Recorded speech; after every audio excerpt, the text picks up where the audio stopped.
Bonjour, cette vidéo présente la station spatiale Flower, qui est en fait une raffinerie statique sans consommation d'uranium. Elle est basée sur une structure en double H, avec au centre une ligne de batterie pour stocker l'énergie solaire, et tout autour les panneaux solaires pour la générer. On a 4 propulseurs vers l'avant, qui correspondent à 4 autres vers l'arrière que nous verrons plus tard, et qui permettent de déplacer la station. Elle n'est donc pas totalement statique. Il y a également 4 propulseurs sur les côtés qui permettent de faire de très légères transitions.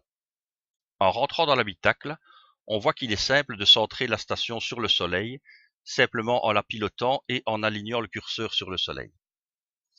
On voit ensuite le pilotage des propulseurs que l'on peut allumer ou éteindre, ainsi que celui des raffineries, qui peuvent également être mises en ligne ou hors ligne. L'idée ici est de permettre de réduire la consommation énergétique dans le cas où on envisage un long trajet, pour lequel on a besoin d'une réserve d'énergie. Dans ce cas, on peut également mettre les batteries en mode recharge, ce qui empêche toute consommation. Enfin, il existe une caméra qui, comme on peut le voir, donne la même vision que celle que l'on a depuis le cockpit. Cette caméra sert en mode pilotage à distance pour aligner la station sur le Soleil.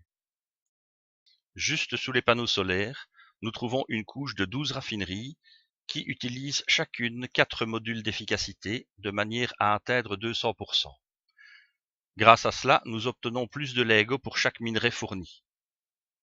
À l'origine, le schéma prévoyait 9 raffineries, mais l'expérience a prouvé que l'on pouvait en mettre 12 sur base de l'énergie disponible. En guise de stockage, on retrouve 3 containers qui servent à la fois de réserve de minerais pour les raffineries et de stockage de LEGO une fois ceux-ci raffinés.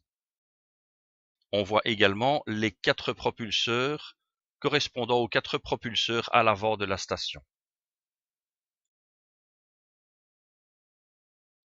Ici se trouve un point important de la station, le filtre d'entrée et de sortie, permettant de choisir ce que l'on peut entrer et ce que l'on laisse sortir. Il est basé sur 2 trieurs montés tête-bêche et reliés entre eux par 2 convoyeurs et 2 tuyaux.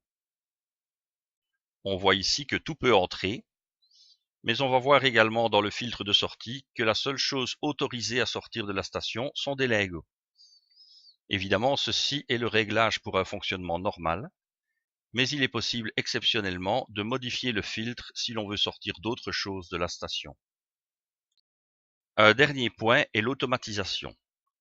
Dans la majorité de mes constructions, on retrouvera au minimum un timer block et un ordinateur. Le timer block me permet de déclencher l'ordinateur à intervalles réguliers et de lui faire réaliser des traitements. Ici, le rôle de l'ordinateur est de fournir un résumé de l'état de la station, la quantité de minerais à traiter, la quantité de LEGO traité et prêt à être récupéré, le pourcentage de remplissage des containers, le statut des raffineries en fonctionnement ou à l'arrêt, la quantité d'électricité fournie par les panneaux solaires et la quantité d'électricité dans les batteries. On voit ici que la station dispose d'espace pour traiter des minerais, qu'elle n'en dispose plus, que les batteries sont remplies et donc il va falloir lui fournir du travail.